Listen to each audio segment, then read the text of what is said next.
Sabi nila kapag ka nangarap ka raw ay dapat lubusin mo na. Para sa isang simpleng tao na katulad ko ay wala naman sigurong masama kung tataasan ko na ang lipad ng mga pangarap ko. Dahil ito ang nagbibigay sa akin ng dahilan para magpursigi palalo na matupad ang mga ito. Itago mo na lamang ako sa pangalang Neri. 24 years old at nagtatrabaho bilang isang office staff sa isang malaking business dito sa Maynila. Dinala ako ng mga pangarap ko sa trabaho ko ngayon. Ang pangarap kong maging isang matagumpay na businesswoman balang araw. Naniniwala ako na sa pamamagitan ng pagkakaroon ng magandang negosyo ay mas malaki ang tsansa kong maiahon sa kahirapan ang aking pamilya at ang aking sarili. Sabi ng mga katrabaho, kaibigan at pati na rin ang pamilya ko ay meron daw akong natural na karisma na hindi nila maipaliwanag. Kaya kahit anong sabihin ko ay may makikinig at makikinig sa akin. Pero kahit na ganoon ay ayoko pa ring umasa sa karisma na sinasabi nila. Kaya pinagsusumikapan ko ang lahat ng mga ginagawa ko. Nagsisipag ako para makuha ko ang mga bagay na gusto ko sa buhay. Sa larangan naman ng pag-ibig, masasabi kong successful ako dito simula nang makilala ko si Joey. Si Joey, yung tipo ng karelasyon na ma-effort. Gustong-gusto niyang pinagsisilbihan ako kahit na kaya ko naman ng gawin ang isang bagay at itinuturing niya talaga akong parang isang prinsesa.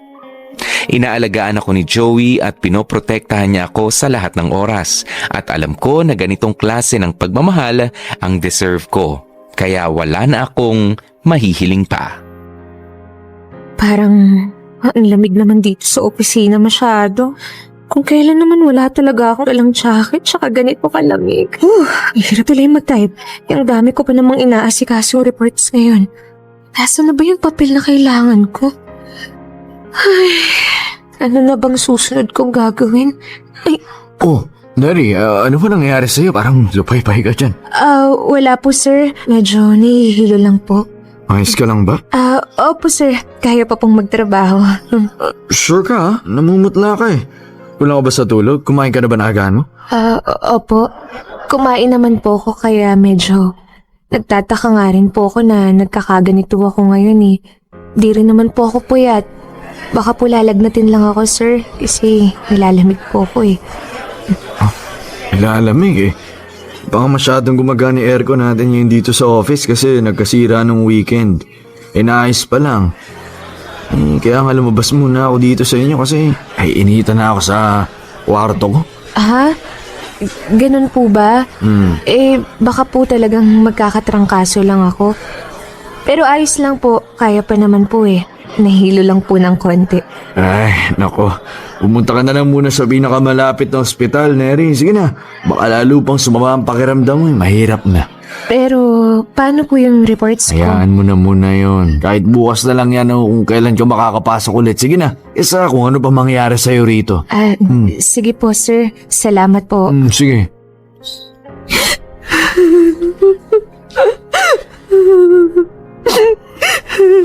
Neri! Neri! Bakit ka umiiyak? Anong masakit sa'yo? Joey! Mahal, anong masakit sa'yo? Bakit ka iyak ng iyak? Sabihin mo sa akin, oh! Joey! Buntis ako. Ano? Buntis ako, isang buwan mahigit na daw sabi ng doktor.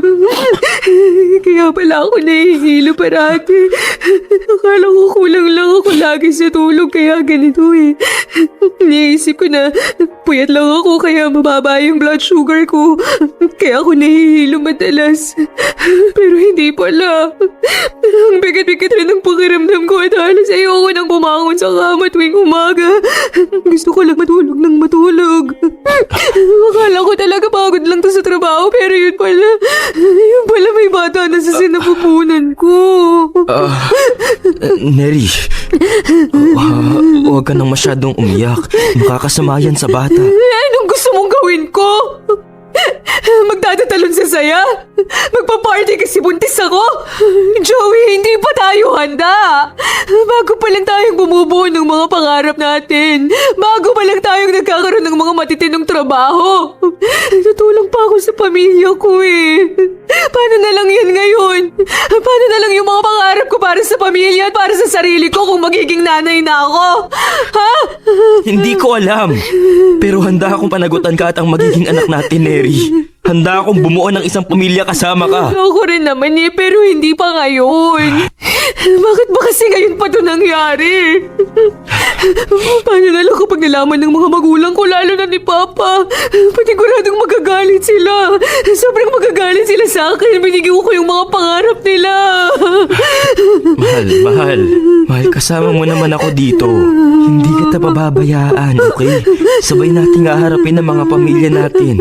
Lalo na ang pamilya Pero mo. magagalit si Papa sa'yo. Baka mapatay ka nun. Bubugbugin ka ni Papa. Eh di bugbugin. Hindi bali ng masaktan ng pisikal. Handa naman akong patunayan na kaya kong panindigan ang ginawa natin, mahal. Mahal, kaya ko manindigan para sa'yo. Lalo na ngayon. Magkakaanak na tayo. Bakit parang ang dali lang tanggapin ng lahat ng to para sa'yo, ha? Alam mo ba kung paano natin i-handle yung ganitong sitwasyon? Kasi ako hindi. Wala akong kaalam-alam. Ayoko nito. Kasi wala na tayong ibang pwedeng gawin kundi tanggapin na lang ang sitwasyon at panindigan. Neri, may bata na nga asa sa atin kaya kailangan natin maging matatag parehas, okay? Kailangan mo maging matatag at ingatan ang sarili mo para sa baby natin. Hindi ko talaga alam gagawin ko, Joey. Natatakot talaga ako. Nagagalit. Kasi bakit ngayon pa? Hindi pa ako handa. Hindi pa natin kaya. Kaya natin to, okay? Kakayanin natin to para sa anak natin. Hindi ko alam kung anong gagawin nung nalaman kong buntis pala ako. Akala ko kasi ay napapagod lang ako sa trabaho at sa pagbiyahe kaya madalas akong nahihilo at masama ang pakiramdam. Pero yun nga, buntis na ako. Hindi pa kami handa ni Joey sa ganito kalaking responsibilidad. Paano na mga pangarap ko para sa sarili ko at sa pamilya ko? Paano ko na tutulungan ang mga magulang kong magkakaroon na ako ng sarili kong anak? At isa pang pinoproblema ko, yung pagsasabi namin sa mga magulang namin, lalo na sa papa ko. Bayolente kung magalit si papa. Kaya takot na takot akong madisappoint siya. Sakay isip ko kung papaano namin sasabihin ni Joey ito sa mga magulang namin at sa kung papaano namin kakayanin ang pagsubok na dumating ay parang nadepress ako. Gusto kong takasan ang lahat at naisip ko na ring magpakamatay at isama na lamang ang anak ko para hindi niya na maranasan ang mga panghuhusga sa amin at hindi niya na rin marinig ang mga masasakit na salita at panunumbat na manggagaling sa mga magulang namin. Mahal ko ang anak ko kaya patuloy na lang akong nagpapakatatag para sa aming dalawa. Kasama na rin si Joey. Alam kong kailangan kong harapin ang ginawa namin kahit pa anong mangyari. Oh, Neri, iha. Ayos ka lang ba? Opo, tita. Medyo pagod lang po sa trabaho tsaka hindi po siguro ako nakain na hindi maganda kanina sa opisina. Naku, gusto mo ba ng gamot para mabawasan ang sama ng tiyan mo kahit papano? Naku, hindi na po, tita. Ma, hindi po pwede sa kanya yan. Ha? Allergic ka ba sa ganitong gamot, Neri? Hindi naman po. Madali lang po talaga akong antokin sa gamot. Baka po kasi mapahimbing ako ng tulog. Hindi ako magising ng maaga bukas. Sa bagay. Pero sigurado ka bang ayos ka lang? Opo, tita. Salamat po sa pag-aalala niyo.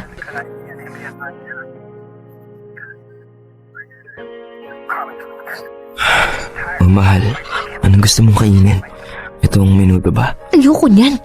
Baho, nasusuka ako. Ha? Anong gagawin natin? Gusto ko ng ibang ulam. Basta ayoko niyan. Mag-excuse ka na lang sa mama mo. Neri, Joey, may problema ba?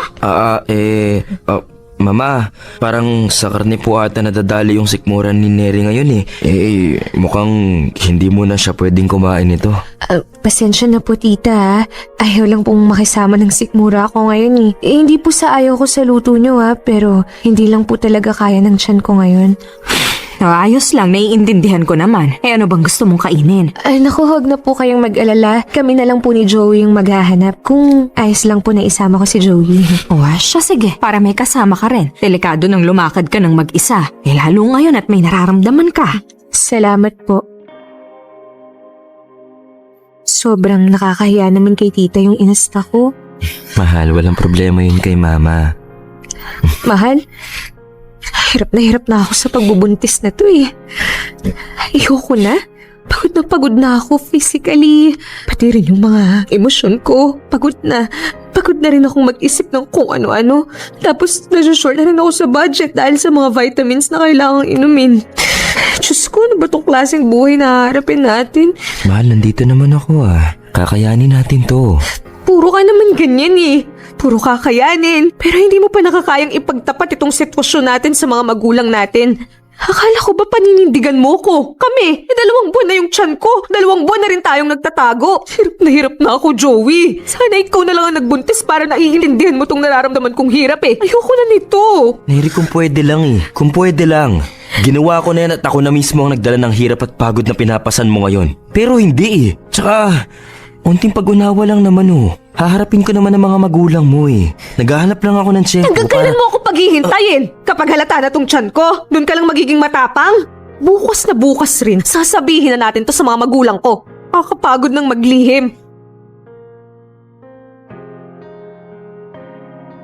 Ay, salamat sa masarap na hapunan, Neri ha. The best ka talaga sa pagluluto, anak. Salamat po, Papa. Ako na po ang magliligpit ng mga ito. Tulungan na kita, mahal.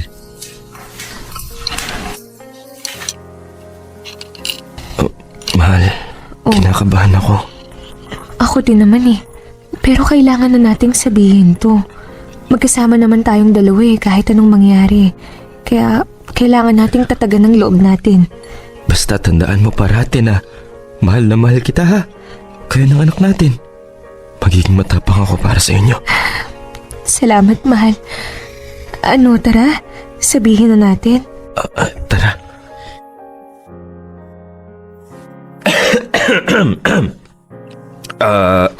Tito, tita, pwede ho ba kayong makausap? Ano yan, iho? May kailangan po kasi kaming sabihin. May kailangan po kayong malaman. Ano ba yung sasabihin nyo? Pinapakaba nyo naman ako eh. Diretsoy nyo na lang kami, Neri. Joey. Ma? Pa? Tito, tita, I'm sorry po pero buntis po si Neri. Ano? Anong sinabi mo, Joey? Neri! Totoo ba itong sinabi nitong boyfriend mo, ha? Hoy! Opo, Papa.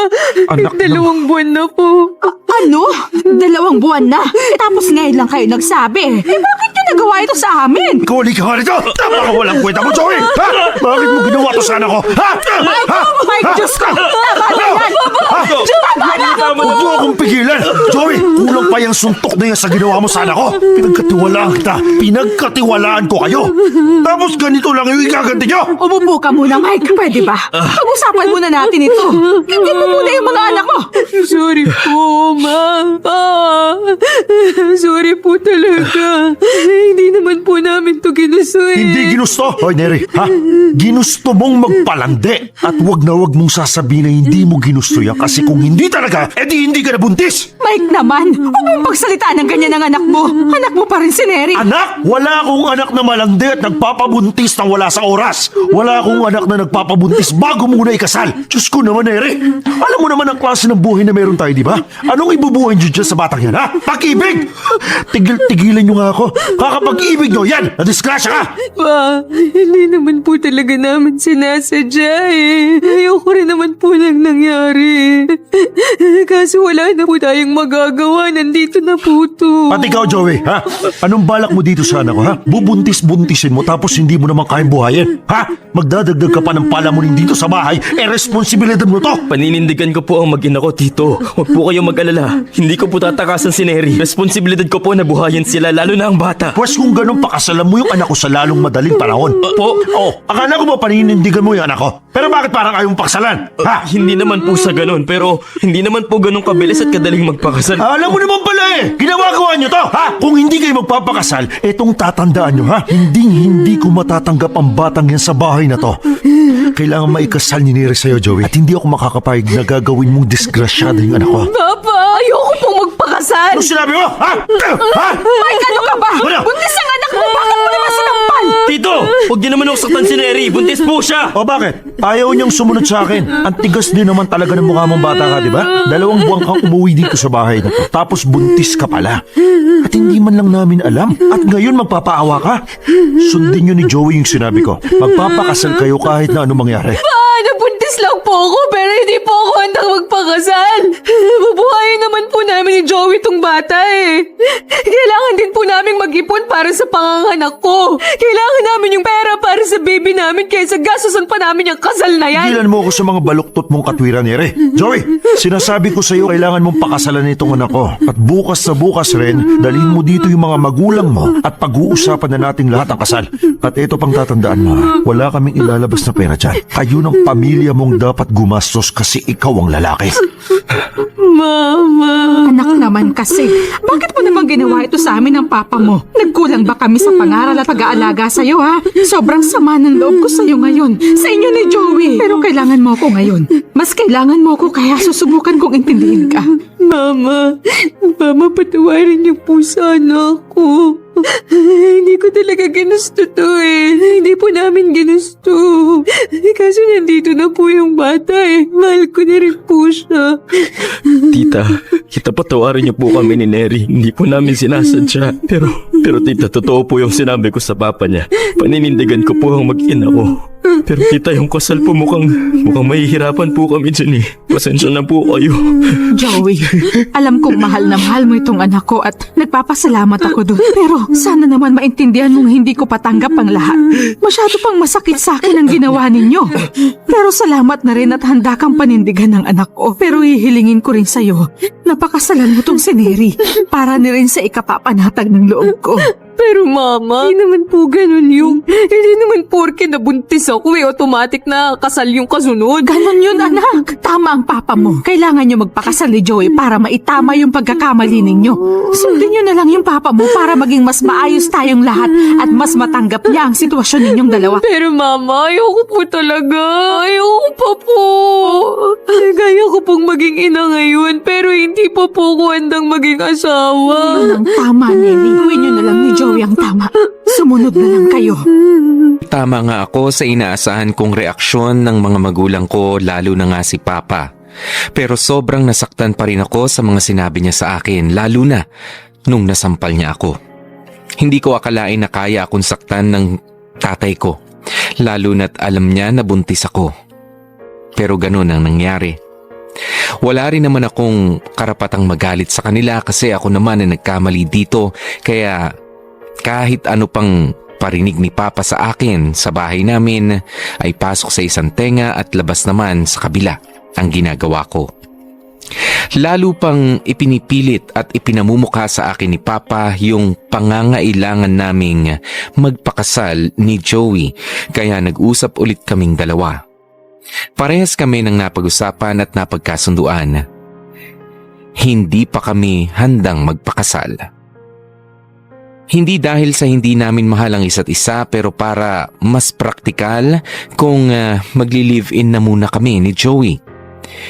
Sinimulan na kasi naming mag-ipon para sa panganganak ko at sa iba pang pangangailangan ko dahil yun ang mas importante para sa amin. Sinubukan din naming mga tuwirang dalawa sa mga magulang ko lalo na nga kay Papa pero matigas talaga ito. Kaya nauwi na rin sa pamamanhikan ang usapan. Pasok po. Oh, nasa na mga magulang mo, Neri? Para mapag-usapan na natin to. Palabas na po ng kwarto. Manaman, wala po tayo sa bahay natin. Kumalma po kayo. Kalmado naman ako ah. Ano bang sinasabi mo dyan? Buti naman nakarating ka. Ay, magandang araw sa inyo. Talagang pumunta kami para mapag-usapan na natin ang mga plano para sa mga bata. Magandang araw rin. Chona nga pala, ang mama ni Neri. Tapos ito naman ang asawa ko, si Mike. Bert po. Tapos ito naman ang asawa ko, si Linda. Ang tagal naman ng pagpapakilanlan. Linda, huwag kang gumawa ng gulo dito. Ano? Wala naman akong ginagawa. Nananahimik nga lang ako dito. Sabi ko lang naman matagal ang pagpapakilala eh. Gusto ko na kasing pag-usapan yung tungkol sa dalawang to. Maupo kayo. Mike, Chona, alam naman na natin ang nangyari dito sa dalawa, hindi ba? Gusto ko lang sanang humingi ng pasensya sa nagawa ng anak ko sa anak ninyo. Alam kong hindi madaling tanggapin. Naiintindihan ko kung galit kayo kay Joey, lalo na ikaw, Mike. Tatay din ako at may anak din akong babae. At kung mangyari man sa kanya to, siguradong pareha sa magiging reaksyon natin. Ayoko rin naman na maagrabyado ang anak ko. Mabuti naman at nagkakaintindihan tayo sa bagay na yan, Bert. Para naman yata ang bilis niyong magdesisyon. Hindi pa nga kami nakakapagsalita nitong si Chona tungkol sa mga bata. Anak din naman namin sila. Ano bang sa'yo, Linda? Ang akin lang naman, bakit ba ang anak ko ang mas nasisisi sa nangyaring ito? Porket siyang lalaki tapos ang anak niyo ang nabuntis? Parehas naman nilang ginusto to. 'Di ba? Dapat parehas silang sumalo ng sisi. Opo, tita. Hindi ko naman po hinahayaan na puro si Joey na lang ang sinisisi kasi may ambag din naman po ako sa nangyari. Buti naman at alam mo yon, Iha. Tinanggap ka namin ng buo sa bahay namin. Kaya parang anak na rin ang turing ko sa'yo. Pero parang ang hirap naman maniwala na puro si Joey ang tinuturo ng tao sa nangyari sa inyo. Malay ko ba kung pinikot mo ang anak ko para may mangyari sa inyo at may mabuo? Mama, ano ba? Ano ba ang sinasabi mo, ma? Hindi po ganun si Neri. Wala siyang kasalanan dito. Mas may kasalanan ako. Pwede ba, Joey? Alam kong mahal mo si Neri, pero huwag ka naman masyadong magpakabulag-bulagan at martir dahil sa pag-ibig. Tita, hindi po ako ganun. Kung ano man po ang nangyari sa amin ni Joey, ginawa po namin yun parehas ng may pagkakasundo. Wala pong napilitan sa aming dalawa. Wala rin pong nangyaring pamimikot, tipo tulad ng inaakusa nyo. Hinda, yung bibig mo naman, mahiya ka nga. Malay ko lang ba? May posibilidad namang mangyari yun. Hoy, Linda. Wag na wag mong pagsasalita ng ganyan ng anak ko, ha? Matuto kang gumalang lalo na at nandito ka sa pamamahay namin. Ay, teka. Bakit nag-aaway tayo dito? Kaya nga tayo nagharap-harap kasi kailangan natin mag-usap ng maayos tungkol sa future ng mga anak natin. At sa magiging anak nila. Dito dapat maging tungkol sa atin. Nandito tayo para may mapagkasundoan para sa mga bata. Pero kung lalaitin nyo lang naman yung anak ko, mas mabuti yung makaalis na lang kayo. Ano ba kasing gusto nyong mangyari para sa kanila? Simple lang naman ang gusto ko. Gusto kong pakasalan ni Joey si Neri. Itama nilang nagawa nilang mali. Kung yun ang tama at yun ang makakapagpabuti sa dalawa, walang problema sa akin. Joey, anak, ibibigay natin kung anong gusto ng mga magulang ni Neri. Okay ba? Yun ang tamang gawin. Pero pa, hindi kami handa ni Neri magpakasal. Mas gusto po sana namin mag-focus sa pagiging magulang muna bago ang pagiging mag-asawa. At paano mo mapapatunayan sa akin na paninindigan mo nga ang anak ko kung ayaw mo siyang pakasalan? Tito, hindi po sa ayoko. Pinapangarap ko rin naman na maging asawa ang anak ninyo. Pero kung maaari po sana, hindi lang po muna ngayon. Yung gagastusin po kasi namin sa gusto nyong kasal, gusto po sana namin ilaan na lang muna para sa panganganak ni Neri sa mga susunod po na buwan. Di ba nga tulad ng sinabi ko sa'yo, wala kaming gagastusin kung ikakasal kayo. Joey, responsibilidad mo yun. Ano? Bakit kami lang? Oh. Ano to? Ang swerte naman ni Neri kung ganon. Swerte ba yan, ha? Swerte ba yung nabuntis ng anak mo ang anak ko na maaga? Ha? Papaano tayo magkakasundo kung parati na lang kayo magsasagutan dyan? Ano pang mapapag-usapan natin ng maayos nito? Ang akin lang, kailangan magpakasal ng dalawa sa ayaw o gusto nila dahil yun ang tama. Doon lang sila makakabawi. Pumayag din naman to si Berta. Sinabi niya mismo sa anak niya na kung ano ang gusto natin yun ang masusunod. At wala akong pake kung mahirap. Basta kailangan may kasal na magaganap. Kailan niyo po ba kami pakikinggan ni Joey? Porque po nagkamali kami para sa inyo. Parang wala na kaming sasabihing tama. Kung gusto niyong pakinggan yung side niyo, sana pakinggan niyo rin yung sa amin. Kasi hindi naman po kayo yung magpapakasal eh. Kami yung pinipilit niyo.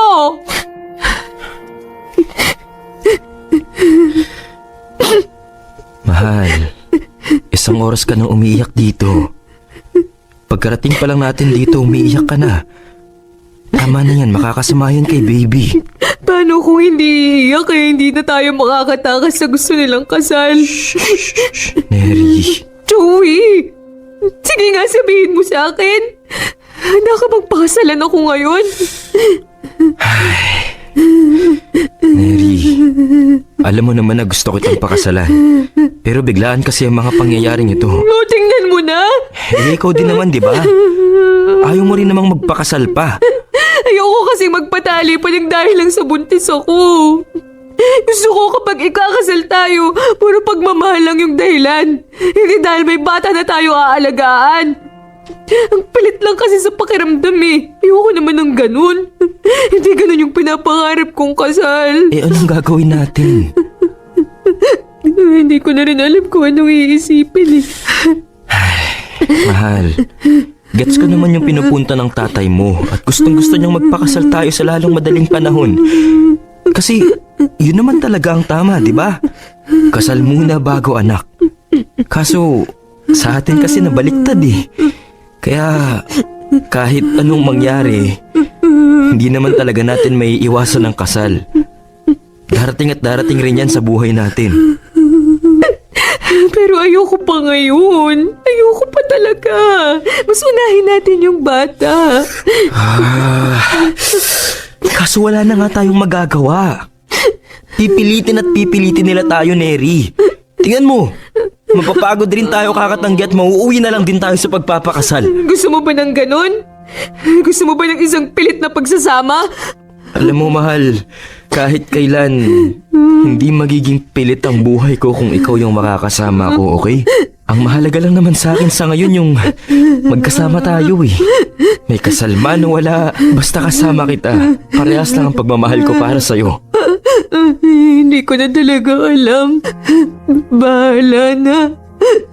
Hirap na kami ni Joey sa sitwasyon namin. Bakit ba hindi maintindihan ng mga tao sa paligid namin yung katwiran naming dalawa mismo? Naintindihan ko ang katwiran at mga sinasabi nila kasi tama rin naman sila sa parteng yun. Pero hindi ba pwedeng i-postpone na muna yun kahit papaano para mas mapadali ang pagbubuntis ko para sa akin?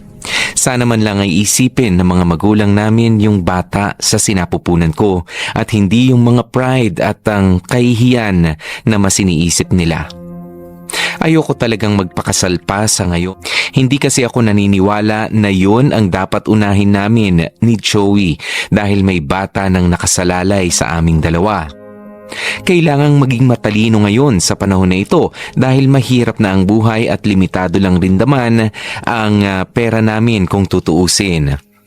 Ang kaso, paano naman ako makatatanggi sa kasal na gusto ng mga magulang namin kung halos lahat na nga sila ay pinipilit at pinipressure na talaga kami?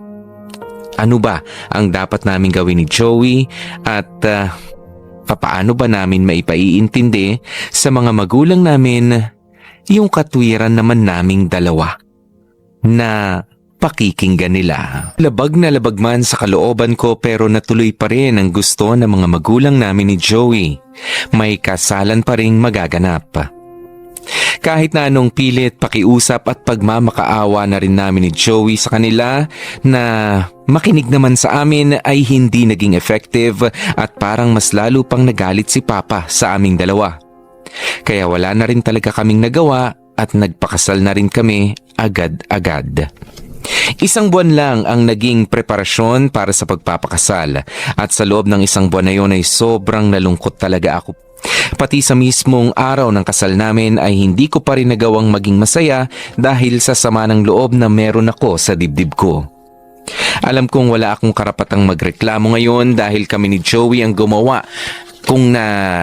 kaya kami nasa ganitong sitwasyon. Pero kapag ka pinilit ka naman sa isang bagay na ayaw mo talaga, natural lang naman na sumama talaga ang loob mo, hindi ba? Sa unang gabi naming dalawa bilang mag-asawa ay wala akong ibang ginawa kundi ang umiyak lamang ng umiyak. Iniiyak ko nang iniiyak ang lahat ng sakit at sama ng loob ko hanggang sa naubos na nga ang mga luha ko. Dahil sa lungkot ko ay mas pinili muna namin ni Joey na hindi magparamdam sa mga magulang namin para makapag-adjust din kami sa biglaang buhay may asawa. Sa loob ng 3 buwan ay nakadalawang lipat na rin kami ng apartment dahil nahihirapan pa kaming mag-adjust. Ginagawa naman namin ni Joey ang lahat para maging mabuting asawa sa akin at para maging komportable ako, pero malungkot pa rin ako.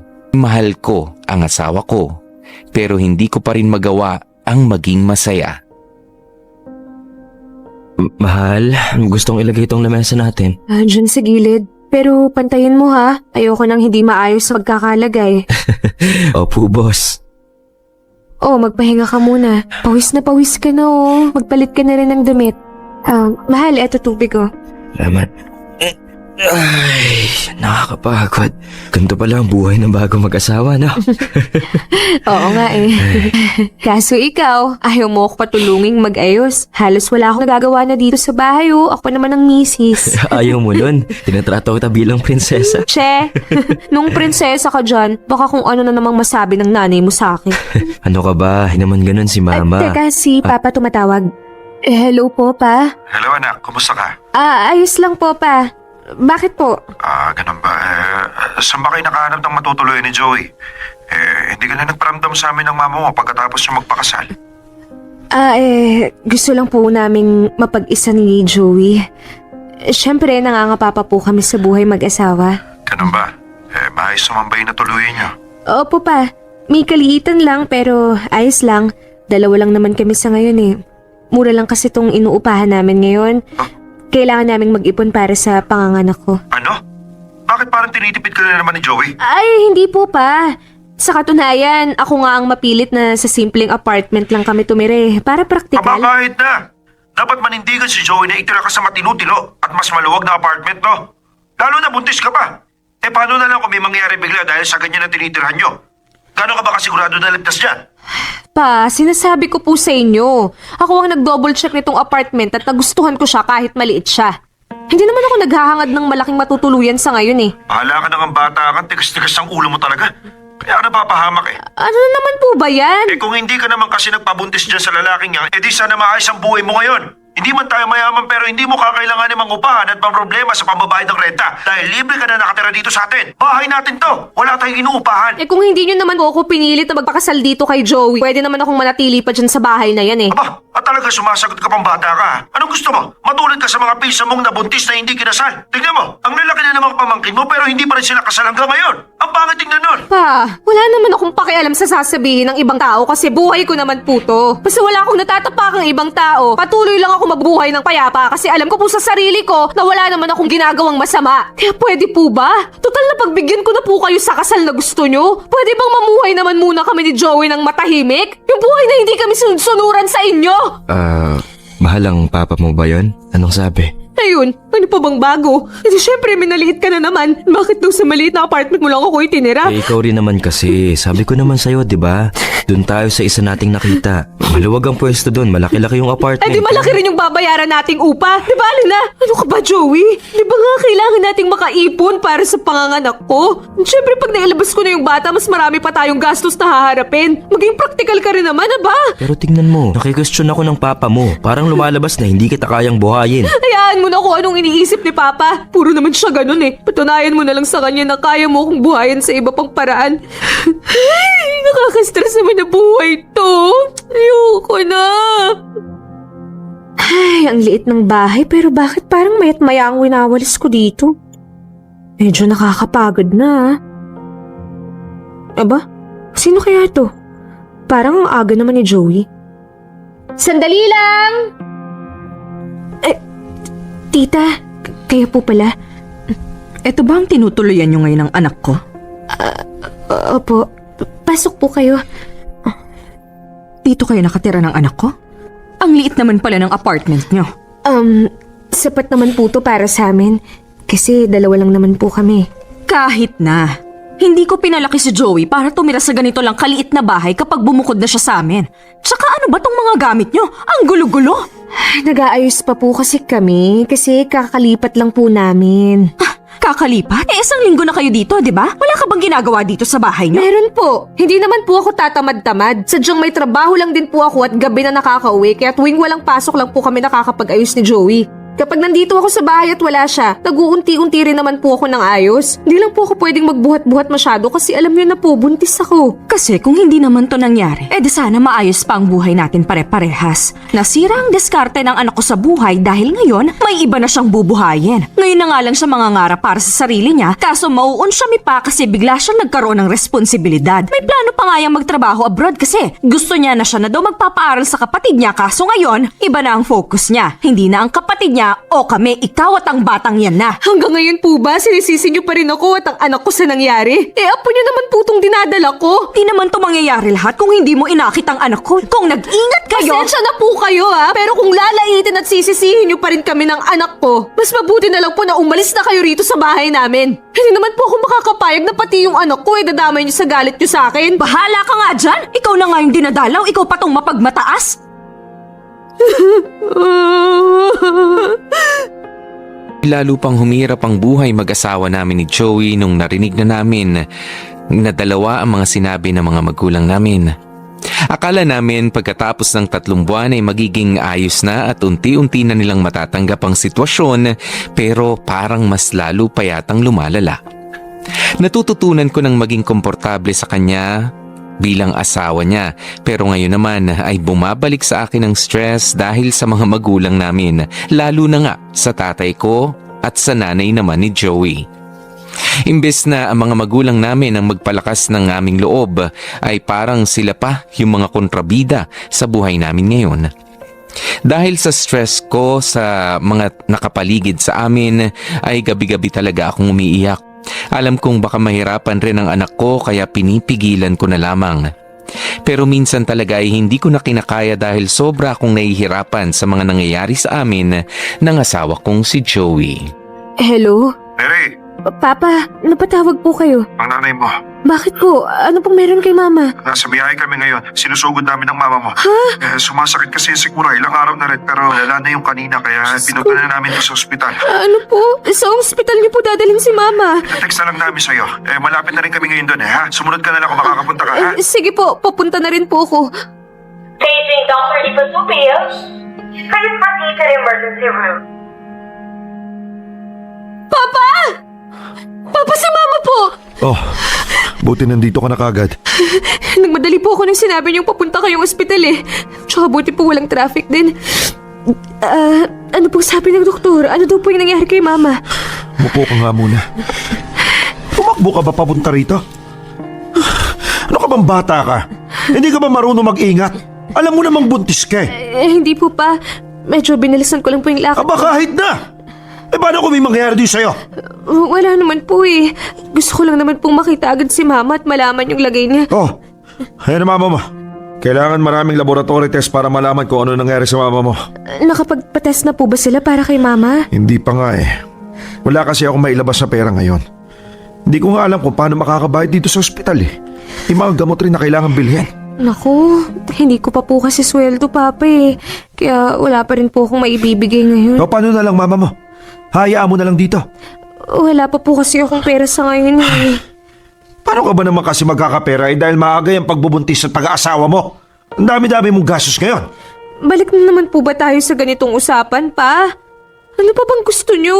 Sus. Nagpakasal na nga kami ni Joey kahit ayaw pa namin eh. Paano hindi may babalik dyan sa sitwasyon mo? Yan naman yung punot dulo ng lahat ng paghihirap natin ngayon, di ba? So sinisisi nyo na naman yung anak ko. Ganun po ba, Pa? Hindi. Ikaw ang sinisisi ko. Kung hindi ka sana nagpabuntis ng wala sa oras, di sana may nakatulong kami ng mama mo. Hindi lang sana sa gastusin ang pinupunto ko dito eh. Pati na rin sa araw-araw sa bahay. Ang mama mo, kaya siguro nagkasakit rin dahil siya lang yung mag-isa sa bahay. Tapos lagi ka pang iniisip. Papa, araw-araw ko pong dala yung pagsisisi na nasaktan ko po kayo ni Mama. Pero maniwala naman po sana kayo kapag sinasabi kong hindi ko naman to plinano.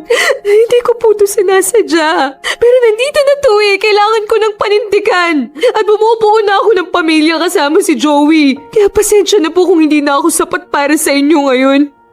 Balik na lang po ako bukas. Balitaan niyo na lang po ako kung ano pong sasabihin ng mga doktor at mauna na po ako. Oh, nandiyan ka na pala. Oh, mahal. Ang aga mo ata natapos sa trabaho. Umuwi ako agad nung nabasa ko yung text mo eh. Sobrang nag-alala ako. Susunod sana ako sa ospital pero naisip ko na ipaghahanda na lang kita ng makakain kasi panigurado mapapagod ka doon. Buti na lang, hindi ka rin masyadong nagtagal doon. Mahirap na rin magtagal doon. Masasabon lang ako parati. Ha? No, teka, bakit? May nangyari ba? Tsaka, kumusta pala ang mama mo? Anong sabi ng doktor? Ayun, galit na naman si Papa sa akin. Oh, bakit naman mahal? Ano mga sinabi ni Tito sa'yo? Wala kasing pera si Papa ngayon para panggastos sa mga test at kailangan ni Mama na magpa-laboratory test din. Para daw mas malino kung ano yung dahilan at sobrang sumasakit ang sikmura niya. Tapos sabi ko kay Papa, wala pa kasi akong sweldo kaya hindi ako makapag-abot din ngayon. Ayun, nagalit siya. Bakit naman siya nagalit doon? Sinisisi niya ako kasi kung bakit nagkakaganito si Mama. Masyado daw nag-aalala sa akin kung bakit sila nagigipit. Bumalik na naman siya sa galit niya sa akin kasi nabuntis ako nang wala sa oras.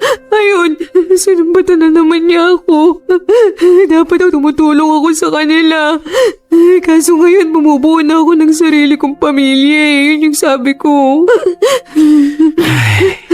Mahal, pasensya ka na talaga ha. Patawarin mo ako kasi nadala kita sa ganitong sitwasyon. Ano ka ba? Parehas tayong may ginawa para makarating sa sitwasyon na to. Hindi lang ikaw ang may dala-dala nito. Pero mas nahihirapan ka sa akin, mahal. Mas ikaw yung sinisisi, mas maraming nasasabi sa'yo. Wala eh. Tingin kasi nila pabigat ako kasi ako yung nabuntis. Huwag mo nang isipin yan ha. Hindi ka pabigat. May dala-dala kang ang buhay sa loob mo. Mahal, isang himala yun. Halika nga rito. Hayaan mo, gagawa natin ang paraan to. Ipapakita natin sa kanila na nagkamali sila. Makikita nila na kakabangon tayo sa ganitong sitwasyon at magiging maayos rin tayo.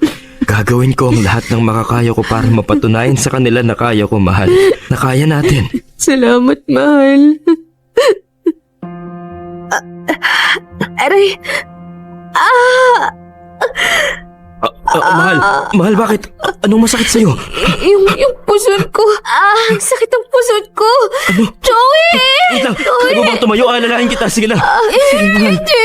Ang sakit talaga.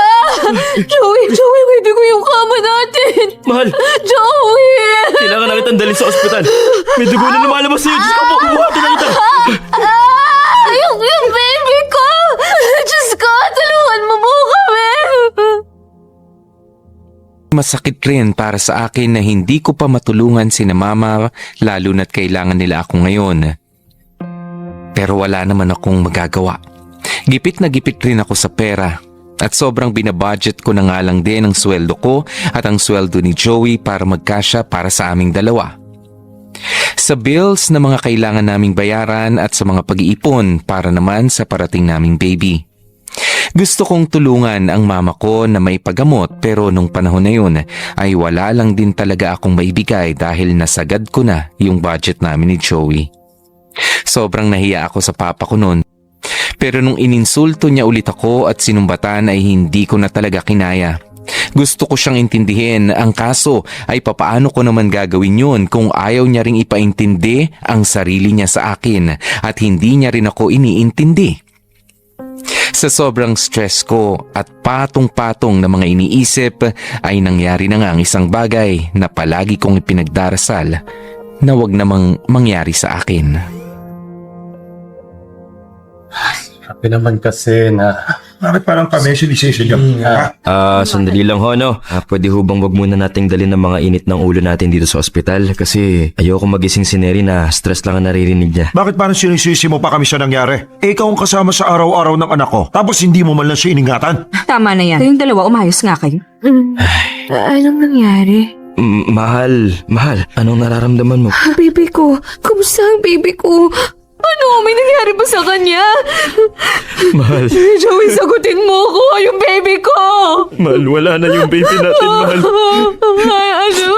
Joey, huwag ka naman pong magbiro ng ganyan. Hindi naman magandang biro yan eh. Mahal, sana nga nagbibiro lang ako eh. Pero yun yung nangyari. Yun yung nangyari, mahal. I'm sorry. I'm sorry, mahal. Ano ba kasalanan ko?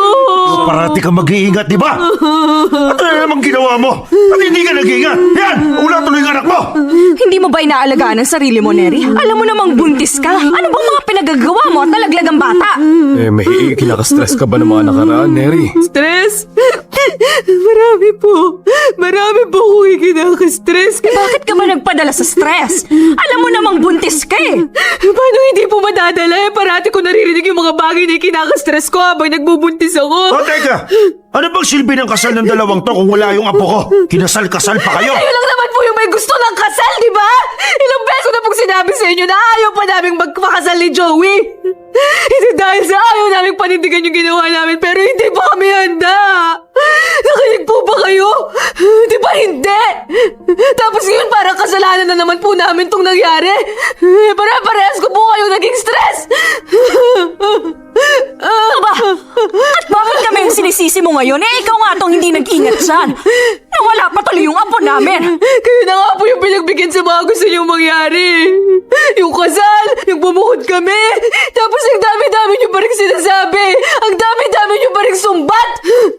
Papa, tiniis ko lahat ng galit niyo sa akin. Yung panahong pinagtatabuyan niyo ako, pinera sa magpakasal kay Joey. Kahit labag na labag po na po sa loob ko yun. Pinipigilan kong magalit sa inyo kasi tatay ko po kayo. Pero sakit-sakit sa loob ko yung ginawa niyo sa akin. Gawa ko lang yung alam kong tama para sa'yo. Akala mo ba madali sa akin na pakawalan ka? Neriyan na kita. Pero ginawa ko yung kasi mahal kita. Talaga po ba?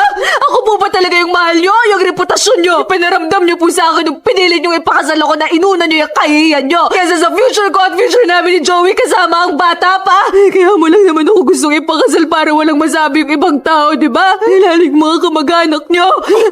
Ano ba sinasabi mo dyan? Ginawa ko yung para sa'yo. Mukha bang naging para sa akin yung ganong buhay pa? Wala na nga po yung anak ko sa akin dahil sa mga problemang dinala niyo sa akin. Tita, nire-respeto ko po kayo. Pero hindi ko rin po kaya yung mga pinagsasasabi niyong panlalait at paninisi sa akin. O bakit sinisisi mo ako dito? Bakit po hindi?